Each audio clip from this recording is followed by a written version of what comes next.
Hello, doctor. We are from group 2 and we will present about fish fillet chip. So next, this is our group mate.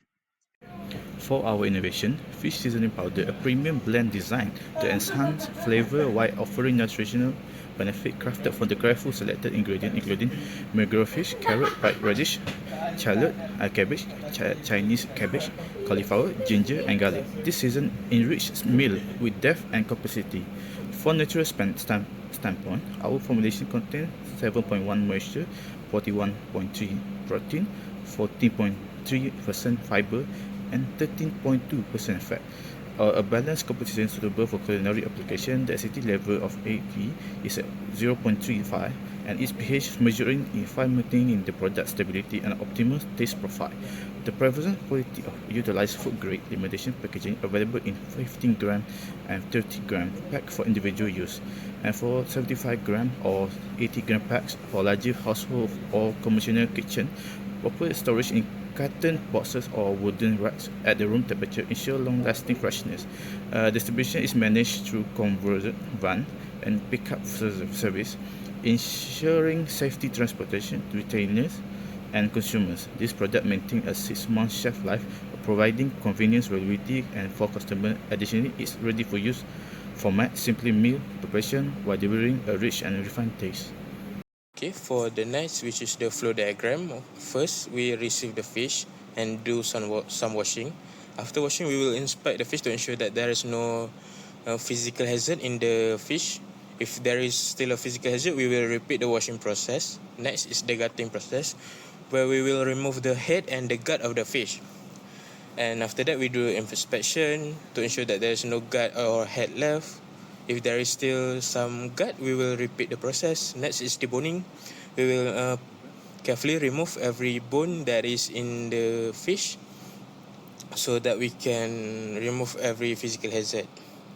Next, we will fillet the fish, and during filleting, after filleting, we will observe whether there is still a hazard. If there is still a hazard, we will repeat the process.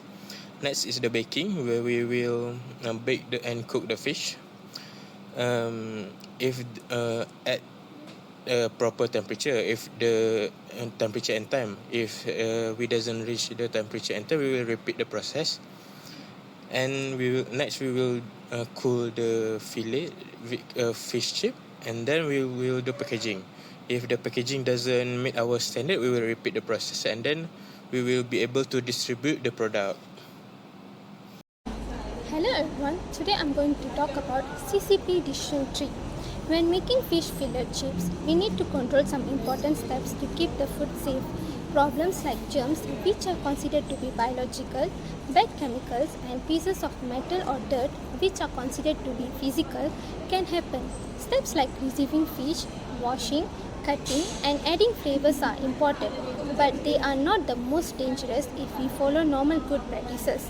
However, some steps are very important and must be watched closely. These are pressure cooking, frying, packaging, and using metal detector. Pressure cooking and frying help kill germs and make the fish safe to eat. Packaging protects the fish chips from getting dirty or spoiled. And the metal detector checks for any metal pieces. By finding and controlling these important points, we can make sure the fish fillet chips are safe to eat.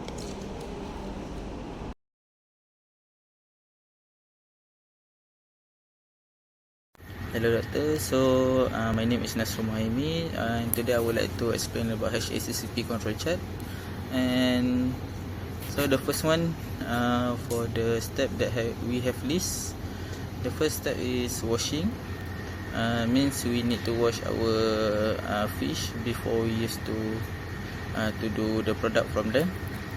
The hazard at the fish that we can remove by washing is the physical hazard. And the control measure for the first step is to wash the fish for around 1 minute. And the critical limit for the washing is to wash until 1 minute, and the corrective method is to repeat around 2 or 3 times. And then the frequency for the first step is to do to every fish in every batch for 1 minute.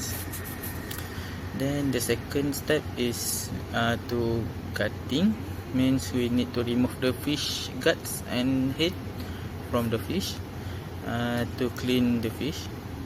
And the hazard that can be removed by using the second method is biological hazard such as bacteria or virus. And the critical limit for the second step is to ensure both of the fish head and fish gut is fully removed. And the corrective method for this step is to redo and repeat the step if there is any fish that doesn't getting cut before next step. Alright, so next is step 3. Step 3 is debone, which means we need to remove the bone from the fish. And in this step, we can remove physical hazard. And the corrective method for this step is to reserve another method and repeat this process again.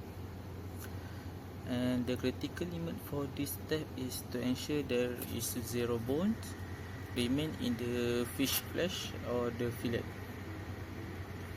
And lastly for my part is fillet. By filleting this fish, we can remove the skin and the bone from the fish flesh, which we need to use the fish flesh as a product later. And the hazard that we can remove from this step is the biological hazard and the physical hazard.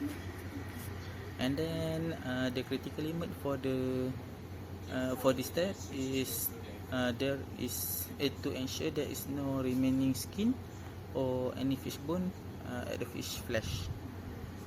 And the corrective method, the corrective action, if there any bone or skin remain, we can reserve another method and repeat the process again. And so that's all from me. Thank you. First, we look at the drying or baking stage. This step addresses biological hazard, especially the risk of undercooked fish.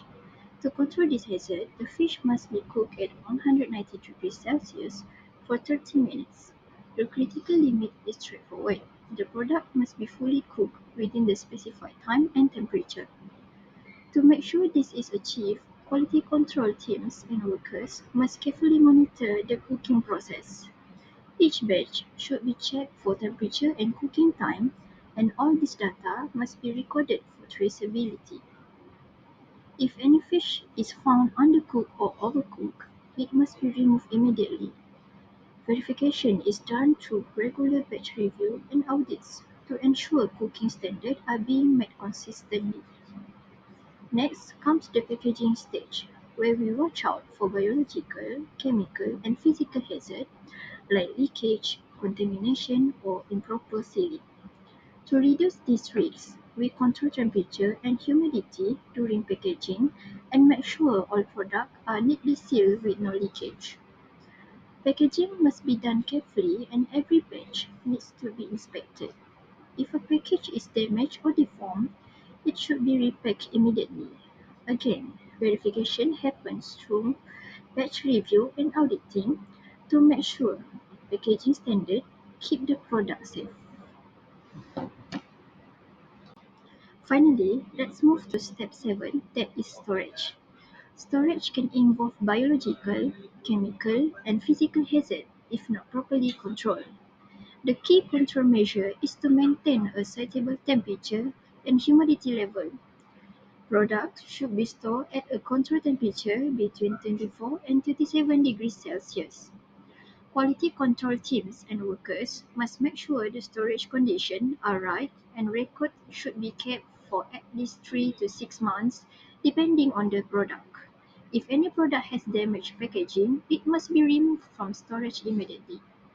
Verification includes batch review and internal audits to confirm the storage environment stays within a safe range.